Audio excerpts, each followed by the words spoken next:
আসসালামু আলাইকুম ষষ্ঠ শ্রেণীর সুপ্রিয় শিক্ষার্থীবৃন্দ, আশা করছি তোমরা সকলে ভালো আছো। আজকে তোমাদেরকে সমাধান দিব তোমাদের অনুশীলনী 3.2 এর যে অঙ্কগুলো আছে এই অঙ্কগুলোর প্রতিটি অঙ্ক আমরা ধারাবাহিকভাবে সমাধান দেখব এবং কিভাবে করা যায় তার বেসিক ইনফরমেশনগুলো আমরা তোমাদের সাথে আলোচনা করব। প্রথমে দেখো, এখানে বলেছে সংখ্যা রেখার ব্যবহার করে নির্দিষ্ট যোগফলগুলো নির্ণয় করো। সংখ্যা রেখার ব্যবহার আমরা শিখব এবং তা দিয়ে কিভাবে অঙ্কগুলো করা যায় তা আমরা বাস্তবায়ন করব। চলো আমরা দেখে নিই। প্রথমে দেখো, এখানে যে এক নাম্বারটি দিয়েছে এই এক নাম্বারের মধ্যে আমরা আগে একটা সংখ্যা রেখা অঙ্কন করে ফেলি। আমরা একটা সংখ্যা রেখা অঙ্কন করলাম এটা থেকে এতটুকু, যার এখানে আমরা শূন্য ধনাত্মক সংখ্যা থেকে ডান দিকে ধনাত্মক সংখ্যাগুলো এবং বাম দিকে আমরা ঋণাত্মক সংখ্যাগুলো লিখে নিলাম। যার প্রথমে ছিল দেখো ধনাত্মক কত ছিল 9, তাহলে আমরা শূন্য থেকে ধনাত্মক 9 ঘর পর্যন্ত যাব, তাহলে এখান থেকে 9 ঘর পর্যন্ত এগোলাম। এরপর দেখো সেখানে ঋণাত্মক ছিল 6, তাহলে আমরা ঋণাত্মক যদি আবার 6 ঘর পেছনে আসি, 9 থেকে যদি 6 ঘর পেছনে আসি তাহলে আমাদের থাকতেছে কত 3, তাহলে আমাদের উত্তর কত হবে 3 হবে। তাহলে আমরা যদি সুন্দর করে লিখি, প্রথমে একটি সংখ্যা রেখা অঙ্কন করি। সংখ্যা রেখার উপর শূন্য বিন্দু থেকে ডান দিকে প্রথমে 9 ধাপ অতিক্রম করে 9 বিন্দুতে পৌঁছাই, তাহলে আমরা এখানে 9 বিন্দুতে পৌঁছালাম। তারপর 9 বিন্দুর বাম দিকে 6 ধাপ অতিক্রম করি, তাহলে 9 বিন্দু থেকে আবার আমরা পেছনে 6 ঘর আসলাম। আসার পর আমরা 3 বিন্দুতে পৌঁছাই, এখানে আমরা এরপরে কি 3 বিন্দুতে পৌঁছালাম। এরপরে তাহলে আমরা লিখতে পারি এই অঙ্কটি সমান সমান কত 3। পরের সমাধানটি যদি আমরা দেখি, এই ধরনের প্রতিটি অঙ্কের ক্ষেত্রে আমরা আগে একটি সংখ্যা রেখা অঙ্কন করব। আমরা সংখ্যা রেখা অঙ্কন করেছি, যার প্রথমে দেখো কত ছিল 5 ছিল, সেটি ধনাত্মক ছিল, তাহলে আমরা শূন্য থেকে ডান দিকে ধনাত্মক সংখ্যার দিকে 5 ঘর এগোলাম। এরপরে -11 ছিল, তাহলে আমরা পেছনের দিকে আবার 11 ঘর পেছালাম, তাহলে আমরা কত পাচ্ছি, আমরা পাচ্ছি -6। তাহলে এই অঙ্কটি যদি করি তাহলে আমাদের উত্তর আসবে -6। তাহলে আমরা লিখতে পারি একটি সংখ্যা রেখা অঙ্কন করি। সংখ্যা রেখার ওপর শূন্য বিন্দু থেকে ডান দিকে প্রথমে 5 ধাপ অতিক্রম করে পঞ্চম বিন্দুতে পৌঁছাই, তারপর পঞ্চম বিন্দুর বাম দিকে 11 ধাপ অতিক্রম করে -6 এ পৌঁছাই, তাহলে আমাদের উত্তর আসবে -6। আশা করি তোমরা বুঝতে পেরেছো। 7 নম্বরেও যদি আমরা একইভাবে করি, কি আছে দেখো, প্রথমে আগে আমরা একটা আগের মতো সংখ্যা রেখা অঙ্কন করে নিলাম, যার এদিক থেকে ধনাত্মক এবং এদিকে ঋণাত্মক সংখ্যা। প্রথমে দেখো এখানে আছে -1, আমরা প্রথমে কি করলাম, শূন্য থেকে -1 এক ঘরে গেলাম, তাহলে যেখানে তুমি যাবে সেখান থেকে আবার কি কাউন্ট করবে, শূন্য কাউন্ট করবে। আর ওরা বলেছে আবার -7, তাহলে এখান থেকে আবার 7 ঘরে গেলাম, তাহলে -8 পর্যন্ত আসলো। তাহলে এই অঙ্কটি যদি আমরা করি তাহলে আমাদের উত্তর আসবে কত -8। এরপর দেখো ঘয়ে যদি আমরা খেয়াল করি, এরপরের অঙ্কটি যদি দেখি, দেখো আবার আমরা আগের মতো সংখ্যা রেখা অঙ্কন করলাম। সংখ্যা রেখার মধ্যে এখানে প্রথমে দেখতেছি -5, তাহলে আমরা কি করলাম, বাম দিকে আমরা -5 পর্যন্ত আসলাম। এরপরে সেখান থেকে বলেছে +10, তাহলে এখানে আবার শূন্য কাউন্ট করে আমরা এখান থেকে 10 ঘর এগেলাম। 10 ঘর এগানোর পর আমরা এখানে দেখতেছি আমাদের উত্তর হলো 5, তাহলে আমাদের উত্তর কত আসবে 5 আসবে। 2 নাম্বার সমস্যাগুলো যদি দেখি, আমরা এখানে বলছে সংখ্যা রেখা ব্যবহার না করে নিচের যোগফলগুলো নির্ণয় করো। এটি করার ক্ষেত্রে আমাদেরকে কিছু ব্যাপার মনে রাখতে হবে, যেমন মাইনাস ইন্টু মাইনাস, মাইনাসে মাইনাসে কি হয়, প্লাস হয়। আরেকটা মনে রাখতে হবে প্লাস ইন্টু মাইনাস, প্লাসে মাইনাসে মাইনাস হয়। আরেকটা আছে মাইনাস ইন্টু মাইনাস, মাইনাসে মাইনাসে প্লাস হয়। তাহলে আমরা এখান থেকে 3টা নিয়ম শিখতে পেলাম, মাইনাসে মাইনাসে প্লাস, প্লাসে মাইনাসে মাইনাস এবং মাইনাসে মাইনাসে প্লাস।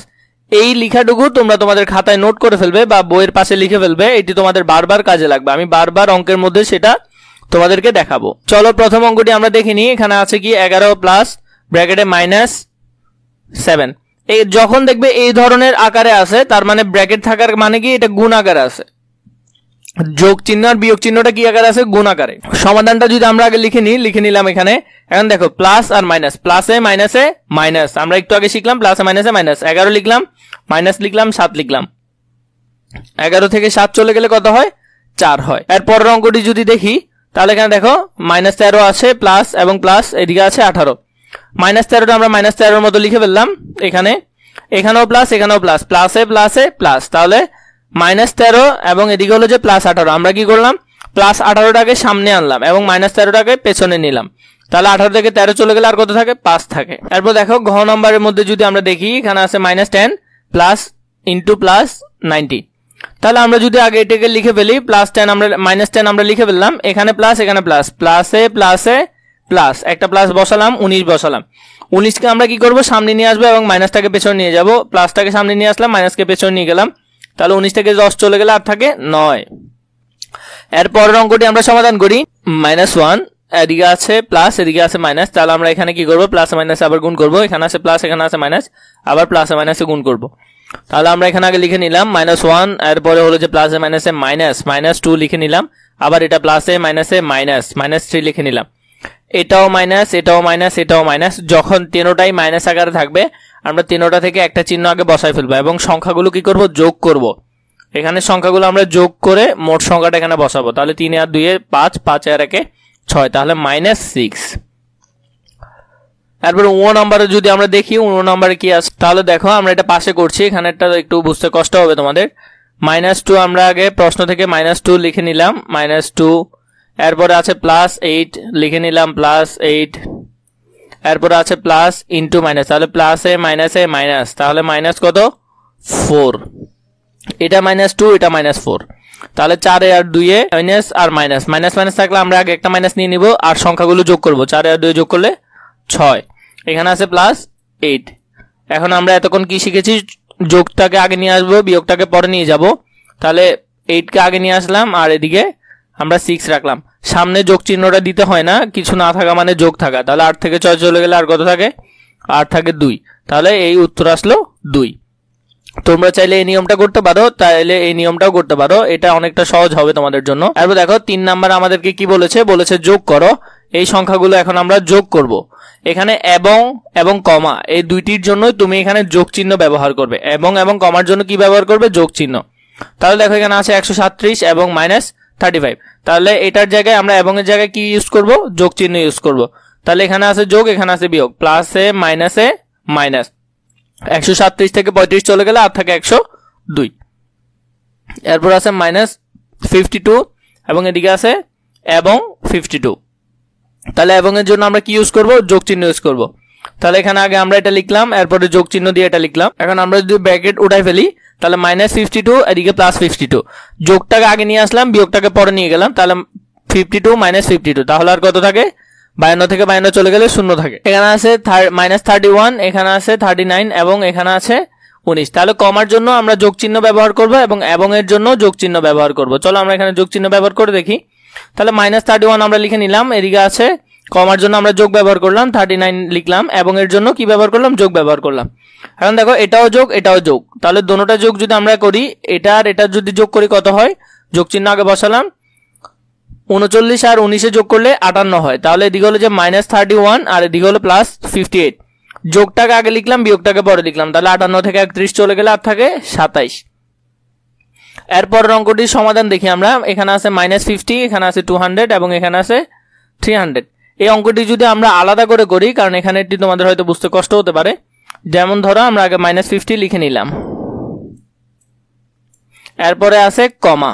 কমার জন্য আমরা কি ব্যবহার করতেছিলাম, প্লাস ব্যবহার করতেছিলাম। ব্র্যাকেটে আমরা -200 লিখলাম।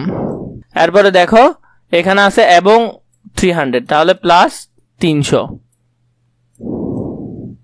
লিখলাম, সমান সমান দিচ্ছি। -50 আমরা লিখে নিলাম আগের মতো করে।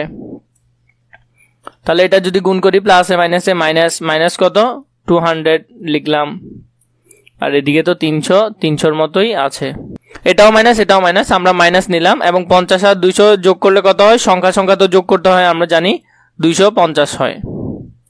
আর এদিকে হলো যে +300। হ্যাঁ, আমরা 300টাকে যদি সামনে আনি, 250টাকে যদি পেছনে নিয়ে যাই, তাহলে কত হবে, 300কে আমরা সামনে নিয়ে আসলাম আর 250টাকে আমরা পেছনে নিয়ে গেলাম। তাহলে আমাদের আর কত থাকতেছে, আর থাকতেছে আমাদের 50। তাহলে এটা হলো যে আমাদের উত্তর 50। চলো পরের সংখ্যাগুলো যদি আমরা দেখি। এরপরে এখানের মধ্যে পরে কি বলেছে দেখো, 4 নম্বরে বলেছে যোগফল নির্ণয় করো। এখানে আমরা দুইটি অঙ্ক দিয়েছি, এগুলোর যোগফল নির্ণয় করব। এরপরের অঙ্কটি যদি আমরা দেখি, যোগফল নির্ণয় করি, এই সংখ্যাগুলো আমরা এখন যোগফল নির্ণয় করব।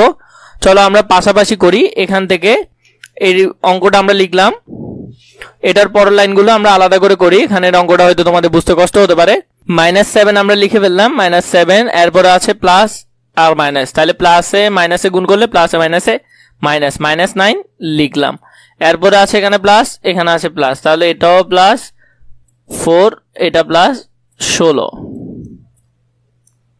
সমান সমান দিলাম, এটা মাইনাস এবং এটা মাইনাস। আমরা আগে মাইনাসে মাইনাসে যদি আমরা নিই কত হবে, 7 আর 9, আগে মাইনাস দুইটা থেকে আমরা একটা মাইনাস বসালাম, 7 আর 9 যোগ করলে 16 লিখে ফেললাম।